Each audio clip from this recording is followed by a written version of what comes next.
کہ ابن آدم کا ہر عمل اس کے لیے ہے مگر روزہ فقط خدا کے لیے ہے. بولیے فقط خدا کے لیے ہے. اب نماز آپ پڑھتے ہیں، نماز آپ کے لیے ہے تو درجے موجود ہیں، آپ کو یہ درجہ ملے گا نماز کے لیے. آپ زکات دیں گے تو آخرت میں یہ درجہ ملے گا آپ کو. آپ حج کریں گے تو آپ تھوڑا سا غور کریں اس بات پر، آپ حج کرتے ہیں تو آپ کو آخرت میں یہ درجہ ملے گا اس کا. غرض یہ کہ آپ کوئی بھی کام کر لیں، مثلا آپ سبحان اللہ کہتے ہیں، کیوں کہتے ہیں سبحان اللہ؟ اس لیے کہتے ہیں کہ آپ کو ثواب ملے گا، تو یہ بھی آپ کو اپنے ذات ہی کے لیے ہوا. باقی جو کام کرتے ہیں اپنی ذات کے لیے کرتے ہیں، اپنے لیے، تاکہ آپ کو اجر ملے. مگر آقا ارشاد فرماتے ہیں کہ اللہ نے فرمایا الصوم لی وانا اجزی بہ، کہ روزہ فقط خدا کے لیے ہے. اور آگے اللہ فرماتا ہے روزہ میرے لیے اور اس کی جزا بھی میں خود ہوں. یعنی روزے کی جزا فقط خدا کی ذات ہے، روزے کی جزا فقط خدا کی ذات ہے. وانا اجزی بہ، اور میں اس کی جزا ہوں. اب آپ سمجھیں تھوڑا سا آپ اس بات کو سمجھیں. ہر کام کے عوض آپ کو کچھ نہ کچھ ملا. مثلا بادشاہ ہے تو جناب یہ آپ کی دوستی ہو گئی. ایک ہے بادشاہ کے ساتھ دوستی ہو جانا اور ایک ہے بادشاہ کی بارگاہ سے کچھ وصول کر لینا، دونوں میں فرق ہے. جب آپ بادشاہ کی بارگاہ سے کوئی چیز وصول کریں گے تو اس چیز تک محدود رہیں گے آپ. لیکن جب آپ کی بادشاہ کے ساتھ دوستی ہو جائے گی تو اب مطلب یہ ہوا کہ بادشاہ کی جہاں تک بادشاہیت ہے وہاں تک آپ کی بھی حکومت ہے، وہاں تک آپ کو جو چاہیے وہ حاصل کر سکتے ہیں. اور خدا تعالیٰ کی ذات، اس کے اندر کتنی وسعت ہے کہ خدا کے لیے کوئی جگہ محدود نہیں ہے کہ خدا کہاں سے ہے کہاں تک ہے، بالکل نہیں ہے. ہر آدمی کے لیے جگہ محدود ہے، سمت محدود ہے، مگر وہ لامتناہی ہے، اس کے لیے کوئی حد نہیں. تو فرمایا کہ روزہ میرے لیے، خدا کی ذات کہتی ہے کہ روزہ میرے لیے اور اس کی جزا بھی میں خود ہوں. دوسرا اس کا معنی یہ ہے کہ اگر انسان روزہ رکھے اور ارادہ یہ کرے کہ میں روزہ خدا کے لیے رکھ رہا ہوں تو پھر خدا تعالیٰ اس کو ایسی جزا عطا فرمائے گا کہ جس جزا کا کبھی بندے نے تصور نہیں کیا ہوگا. آگے سنیے اسی حدیث مبارکہ میں نبی پاک صلی اللہ علیہ وسلم آپ نے ارشاد فرمایا کہ جب انسان روزہ رکھتا ہے اور روزہ رکھ لے، کوئی آدمی روزہ پا لے، یہاں تھوڑی سی توجہ چاہیے آپ حضرات کی. اب آگے اس حدیث میں کیا لگائی ہے، حدیث قدسی ہے، بہت بڑا درجہ ہے اس کا.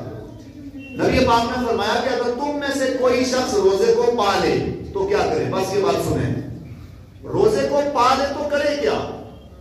تو آقا کریم نے فرمایا کہ اگر تم میں سے کوئی شخص ایک دن کا روزہ پائے، یعنی پہلے دن اس نے روزہ رکھا اور انتقال ہو گیا، یا 2-4 روزے پا لی اور بعد میں انتقال ہو گیا، تو کیا کرے؟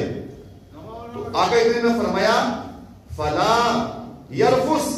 آقا کریم ارشاد فرماتے ہیں کہ جب وہ روزہ پا لے تو روزے کی حالت میں، ویسے بھی انسان کو پرہیز کرنا چاہیے لیکن روزے کی حالت میں بدرجہ اولا آقا فرماتے ہیں فلا یرفس. رفس یرفس کا مطلب ہوتا ہے اپنی زبان کو غلط استعمال کرنا، موٹا اور آسان معنی. ڈکشنری میں جائیں گے بہت معنی ہے. آسان معنی زبان کو غلاظت، بےہودہ اور گندے جملے استعمال کرنا، یعنی زبان کو گندا کرنا، غلط جملے استعمال کرنا. ایسا جملہ جو شریعت کے بھی خلاف ہو، تہذیب کے بھی خلاف ہو اور اس کے بعد آداب کے بھی خلاف ہو، ایسا جملہ استعمال کرنا. تو فرمایا کہ اپنی زبان کو محفوظ رکھے اور زبان کے ساتھ ساتھ آگے فرمایا اکثر یہ عادت رہتی ہے شور کرنا، اللہ مچانا، معذرت کے ساتھ اللہ مچانا، شور مچانا، زور زور سے باتیں کرنا. یار آپ آہستہ بھی تو بات کر سکتے ہیں، کوئی ضروری ہے پورے محلے کے اندر شور مچائیں؟ بالکل آہستہ بات کریں. تو یہاں اس کا ایک معنی جیسے دریا 24 گھنٹے آپ جب بھی گزریں گے اس کی آواز آتی رہتی ہے، تو اسی کی طرح اس کو منسوخ کیا. روزے کی حالت میں 2 کام نہیں کرنے. پہلا کام یہ کہ زبان کو غلط استعمال نہیں کرنا. پہلی بات زبان کو غلط استعمال نہیں کرنا. خاموش رہیں، جھوٹ نہ بولیں، غیبت نہ کریں. یار کیا ضرورت ہے؟ اچھی بات کریں، ورنہ بہتر ہے کہ خاموشی سے آ کر کے مسجد میں بیٹھ جائیں. ادھر ادھر کی باتیں کرنا، کبھی ادھر کبھی ادھر کبھی ادھر کبھی یہ کبھی وہ کیا وضاحت سے ہم جائیں، آپ بہتر جانتے ہیں، آپ سے بہتر اچھے طریقے سے سمجھتے ہیں۔ اور آگے فرمایا کہ دوسری چیز شور نہیں کرنا، ہلہ نہیں مچانا، بالکل ہلہ نہ کرے، خاموش رہیں، چپ کر کے رہیں۔ اور آگے دن میں ارشاد فرمایا کہ اگر کوئی تمہیں پریشان کرے تو تم کیا کرو؟ مثلا ایک آدمی آ گیا پیش میں، اور ویسے بھی بسا اوقات تو نہیں، لیکن رمضان میں ہر آدمی کا موڈ ایک دم فریش ہوتا ہے، تو کیونکہ تازہ یہ تو خیر آپ لوگوں کے اللہ کا کرم ہے، آپ لوگ مسجد میں آتے ہیں نماز پڑھنے کے لیے، اکثر آتے ہیں، لیکن تازہ ایک آدمی آیا پہلے دن نماز پڑھنے تو مزاج تو رہے گا پھر۔ اور اگر ایک آدمی آ ہی چکا ایسا مزاج لے کر کے، چلو جی آج ساری کسر آپ نے امام ہی پہ نکال دیتے، امام میں تو چلو مقتدی پہ نکال دیتے، مؤذن پہ نکال دیتے، کہیں اور نکال دیتے، بہرحال تو اب اگر آ چکا اس ارادے سے، لڑائی کے ارادے سے یا جھگڑے کے ارادے سے یا فتنہ فساد سے، تو اب آپ کیا کریں گے؟ حدیث قدسی بتا رہا ہوں آپ کو۔ آگے نے ارشاد فرمایا کہ اگر ایسے حالات بن جائیں تو آپ یہ کہو انی صائم، میں روزے کی حالت میں ہوں۔ بس ایک ہی جملہ آپ نے کہنا ہے۔ اس جملے میں آپ تھوڑا غور کریں، کتنی نرمی ہے، کتنی سادگی ہے اور کتنا سبق ہے۔ آگے کہیں کہ میں روزے کی حالت میں ہوں، اور اگر کوئی قتل کرنا چاہتا ہے تلوار لے کے آ گیا تب بھی آپ اس کو یہی کہیں انی صائم، میں روزے کی حالت میں ہوں۔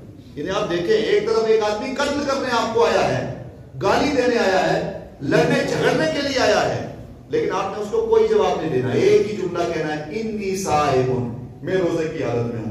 بات ختم کرتے ہوئے جب آپ اس حال میں روزہ رکھیں گے تو آقا فرماتے ہیں کہ قیامت کے دن یہ روزہ بہت بڑی دیوار بن جائے گا۔ ادھر آپ ہیں، ادھر دوزخ ہے، درمیان میں آپ ہیں، تو آپ کے اور دوزخ کے درمیان بہت بڑی دیوار بن جائے گا، اور یہ روزہ اللہ تعالیٰ اس روزے کے وسیلے سے آپ کو دوزخ سے آزاد فرما دے گا۔ اللہ تبارک و تعالیٰ آج کی اس حدیث کو اپنی بارگاہ میں قبول فرمائے، اور اس حدیث مبارکہ پر ہمیں عمل پیرا ہونے کی توفیق عطا فرمائے۔